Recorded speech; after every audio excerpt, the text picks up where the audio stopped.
ya. Dan makanan kayak gini tuh cocok banget buat dijadikan bekal atau nggak usah makan mendadak juga dia tetap enak.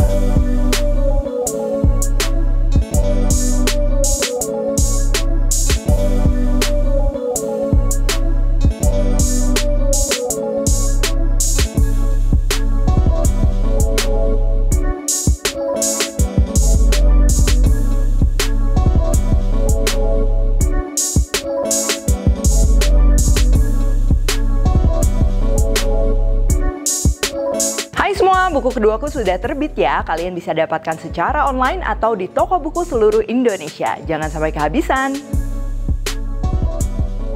Halo, welcome back to my channel, Devina Hermawan. Hari ini kita akan bikin onigirazu yang isiannya sosis, telur, dan juga mayo ya. Jadi ini tuh mirip konsepnya kayak onigiri atau nasi kepalnya Jepang.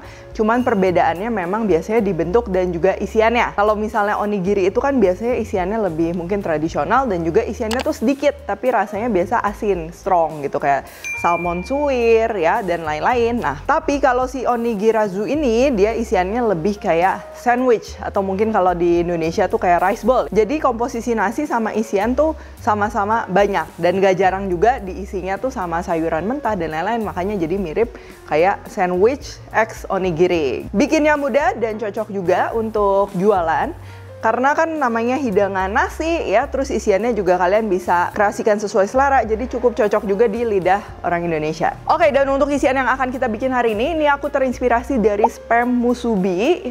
Jadi spam musubi ini tuh hidangan yang cukup populer di Hawaii. Tapi instead of spam, aku hari ini akan gunakan sosis, telur, dan juga mayo ya. Untuk sosisnya pastinya spesial karena aku akan gunakan Kensler cheese cocktail. Untuk bahan-bahannya, pertama untuk nasinya, kalau kalian ada beras Jepang boleh pakai beras Jepang. Tapi di sini aku akan pakai beras biasa ya, bukan yang short grain, dicampur dengan beras ketan putih. Lalu ada air dan juga garam. Dan untuk isiannya kita akan pakai Kensler cheese cocktail, telur untuk dibikin scrambled egg, dan juga mayones. Dan mungkin nanti kita akan perlu tambahan garam dan juga lada hitam ya. Cuman kalau kalian mau pakai taburan cabai dan lain-lain itu juga bisa banget. Nah, selain isian ini juga banyak banget yang bisa kalian kreasikan. Misalnya ayam, mulai dari ayam goreng, ayam katsu, ayam teriyaki ya. Terus mau pakai isian burger juga bisa, sama telur misalnya. Atau enggak seafood dan lain-lain, itu bisa kalian kreasikan. Sampai sayuran mentah pun bisa kalian masukkan ke si onigirazu ini. Lalu untuk pembungkusnya aku akan gunakan nori atau rumput laut yang biasa untuk pembungkus sushi ya. Tapi kalau misalnya lagi nggak ada tapi kalian pengen bikin ini, mau pakai telur dadar tipis ya atau kulit risol pun masih bisa. Oke, pertama ini kita siapin dulu nasinya ya. Aku prepare-nya ini kan dari beras. Sebenarnya kalau nggak ada beras Jepang, nggak ada beras ketan, kalian mau pakai beras biasa juga nggak apa-apa. Ini rasanya bakalan masih enak. Berasnya jangan lupa dicuci dulu. Terus kalau udah seperti biasa aja kita akan masak dengan air ya. Untuk takaran lengkap aku udah tulis semuanya di description box. Tapi sebenarnya kalau nasi putih sih kalian bisa pakai takaran apapun ya. Kalau udah matang ini jangan lupa diaduk ya. Atau kalau kata orang Sunda mungkin kayak diakel gitu, supaya si nasinya ini lebih pulen lagi. Dan kita bumbuin juga sama garam. Jangan sampai kelewatan garamnya, supaya nanti di setiap gigitan tuh ada rasanya, nggak bland. Tapi kalau kalian isiannya misalnya mau pakai salmon sashimi ya yang mentah, atau misalnya mau pakai alpukat atau isian sushi lainnya, itu boleh juga nih si nasinya ini dibumbuin sama cuka, gula dan lain-lain seperti nasi sushi yang udah pernah aku share juga resepnya. Kalau udah, kalian boleh tetap simpen di rice cooker tapi jangan pakai mode keep warm karena kita nggak mau nasinya nanti dalam keadaan panas ya. Atau bisa juga aku ini mau pindahin ke mangkok, ditutup tapi jangan lupa dikasih lubang juga supaya uapnya tetap keluar. Sekarang untuk sosisnya aku mau simple aja, cuman direbus. Jadi salah satu cara masak sosis favorit aku tuh direbus ya. Dia juicy-nya masih dapat, terus juga kalau dibiarin itu tuh dia nggak akan kering. Karena assuming kalau kita bikin hidangan onigiri atau onigirazu kayak gini, ini kan adalah hidangan yang bisa disimpan misalnya buat bekal dan lain-lain, jadi cocok untuk dimakan dalam keadaan dingin. Kalau kalian mau digoreng di pan-seared itu juga bisa aja, cuman biasanya kan jadinya sosisnya tuh lebih dry ya, luarnya pasti lebih keras. Jadi sosis Kensler cheese cocktail ini bisa kalian lihat ya, size-nya itu imut-imut pas untuk ukuran mulut kita ya, cocok juga buat protein snacking atau masakan rumahan lainnya. Selain yang cheese atau yang keju, ada juga varian lain, ada yang beef cocktail dan juga frankfurter cocktail. Isiannya juga banyak nih, satu pack gini tuh bisa 36 pieces ya. Untuk ngerebusnya juga nggak usah lama-lama, karena kalau nanti rebusnya direbusnya kelamaan takutnya rasanya juga jadi agak hilang ya. Kalau kalian merebus sosisnya tidak dalam keadaan beku, ini kurang lebih 1-2 menit aja udah siap kita angkat. Tuh kalian bisa lihat sosis Kansler cheese cocktail ini bener-bener extra meaty, dalam artian kandungan dagingnya tuh lebih banyak dan warnanya juga pastinya ini tanpa pewarna buatan. Sekarang kita akan kocok untuk scrambled egg-nya. Di sini kan aku akan bikin 2 onigirazu ini, masing-masing 1 telur ya. Dikocok lepas, kasih sedikit garam, lalu kita panaskan wajan. Nah, kita akan bikin si scrambled egg-nya dia yang masih soft, fluffy, dan juga nggak sampai mateng banget. Pertama, pastikan wajannya sama minyaknya ini udah bener-bener panas. Minyaknya juga ini jangan kurang, karena kalau kita mau bikin scrambled egg yang bisa fluffy itu biasa memang perlu minyak juga. Terus kita masukin telur, diaduk sedikit banget.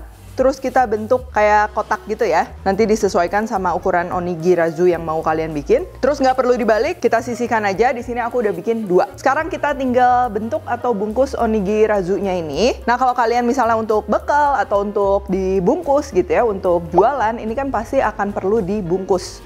Boleh pakai cling wrap, boleh juga pakai baking paper. Ini kita sekarang siapin nori atau rumput lautnya. Nanti susunannya yang pertama kita akan susun ini, nanti jadinya ada di paling atas. Karena nanti begitu dibungkus tuh kita dibalik. Terus kalau udah lapisan nasi, sekarang ini aku mau kasih mayonesnya dulu supaya nanti mayonesnya ini bakalan ngeresep ke nasinya. Itu juga bakalan bikin enak. Dan mayonesnya pun jangan cuma dioles saja. Ini aku pakai masing-masing 1-1,5 sendok makan supaya nanti tekstur keseluruhan dari onigirazunya ini dia nggak dry ya, ada creamy dari mayonesnya. Di sini aku pakai Japanese mayo ya, jadi udah gurih, udah enak. Cuman kalau kalian pakai mayonya misalnya merek lain, boleh dicicipin aja. Kalau kurang gurih atau kurang asin boleh ditambahin bumbu ya. Atau kalau mau rasanya yang lebih kompleks lagi, misalnya mau bikin spicy mayo atau mau bikin saus mentai, aku juga udah pernah share. Di sini supaya nambah rasa, aku mau tambahin black pepper. Kalau kalian mau pakai bumbu cabai tabur atau mau dikasih kreasi lain, mungkin bubuk wijen, bubuk nori dan lain-lain, itu bebas. Terus kita akan tumpuk bagian scrambled egg-nya ini, yang basahnya itu kita taruh nempel sama mayo dan juga nasi ya. Nanti dia bakal kecampur, jadinya teksturnya silky. Supaya nanti waktu dibelah tuh cantik, aku mau susun sosis Kansler cheese cocktail ini di tengah kayak gini, yang tadi udah kita rebus ya. Terus atas bawahnya kita tambah 1-1 lagi. Terakhir tinggal kita tutup aja pakai nasinya lagi. Nasi yang bagian atasnya nggak usah terlalu dipadetin, nggak apa-apa, karena nanti pada saat kita bungkus kita akan padetin. Dimulai dari sisi yang sini dulu, sambil ditekan ya, ini supaya memastikan semuanya padat, ini sambil ditekan gitu. Nah, kalau udah padat yang bagian sini, ini atas bawahnya udah lebih gampang ya. Kita padetin, langsung dibalikin sambil ditekan-tekan kayak gini. Kalau nori atau rumput laut ini dia kena nasi, lama-lama dia lembab, dia akan kesil sendiri ya, jadi kayak ada lemnya gitu. Jadi sebelum kita potong, ini pastikan dibiarkan dulu 1-2 menit sampai benar-benar bentuknya itu udah firm, baru bisa dibelah.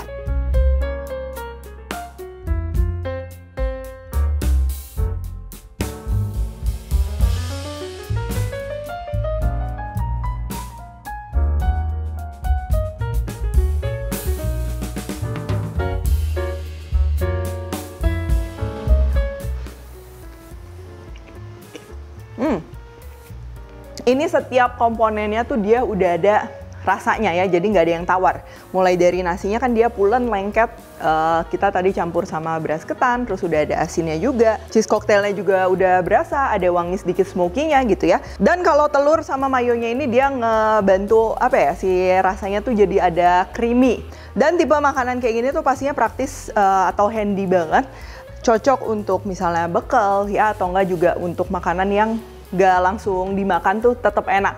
Bahkan kalau dibiarin sebentar itu kan dia rasanya semuanya malah lebih menyatu lagi. Nah, tapi perlu diperhatikan juga ya, mungkin kalau kalian mau didiemin agak lama, lebih baik sih telurnya itu dimasak sampai matang ya, untuk mencegah kontaminasi. Oke, kalau gitu thank you for watching. Jangan lupa untuk cek produk-produk dari Kansler yang bisa kalian dapatkan di e-commerce, atau untuk info lebih lanjut klik link di description box atau kunjungin sosial medianya Kansler. Kalau kalian recook juga jangan lupa tag Devina Hermawan @devispantry di Instagram, like, subscribe, share, dan jangan lupa juga komen di bawah buat yang udah recook atau komen yang lain juga silahkan ya. Stay tune terus and see you in the next video.